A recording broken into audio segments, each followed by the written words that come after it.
Hi అండి. ఈరోజు వీడియోలో కొంచెం డిఫరెంట్గా పెసరపప్పు వేసి పూర్ణం బోండాలు చేశాను. ఒకసారి చూసేయండి. ఇంకా వీడియోలోకి వెళ్ళినట్లయితే ముందుగా పెసరపప్పును తీసుకొని శుభ్రంగా కడిగి ఒక 2 అవర్స్ నానబెట్టుకోవాలి. నానబెట్టుకున్న తర్వాత కుక్కర్లో వేసి అది 2 విజిల్స్ వచ్చేంత వరకు అయితే ఉడికించుకోవాలి. ఉడికించుకొని ఆ పప్పునంతటిని వడికి నీళ్ళలోకి వేసేసుకొని నీళ్ళంతా ఇంకిపోయేంత వరకు అయితే పప్పుని ఆరబెట్టుకోవాలి.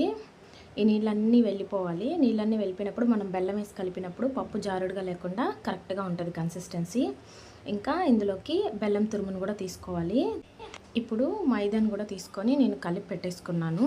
ఇందులోకి కొంచెం సోడా ఉప్పు వేసేసి కొంచెం వాటర్ వేసి కలిపి ఇలా బ్యాటర్ లాగా చేసుకున్నాను. ఇప్పుడు స్టవ్ వెలిగించి ప్యాన్ పెట్టేసి ప్యాన్లోకి ఆయిల్ యాడ్ చేసుకొని మనం తీసుకున్న పెసరపప్పు బెల్లము రెండు మిక్స్ చేసుకోవాలి. ఇలాచీ కూడా యాడ్ చేసి నేను మిక్స్ చేసి బాల్స్ అయితే చేసి పక్కన పెట్టేస్తున్నాను.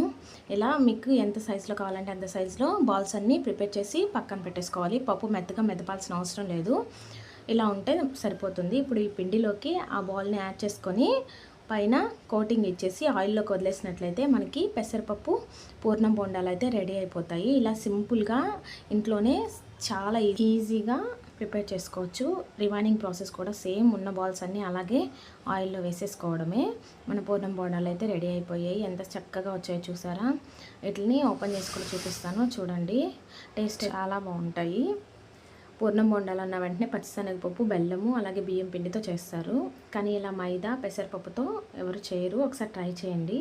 టేస్ట్ చాలా బాగుంటాయి. సింపుల్గా కూడా చేసుకోవచ్చు. ఛానల్ ఇంకా సబ్స్క్రైబ్ చేసుకోకపోతే సబ్స్క్రైబ్ చేసుకోండి. అలాగే లైక్ చేసి షేర్ చేయండి. థ్యాంక్స్.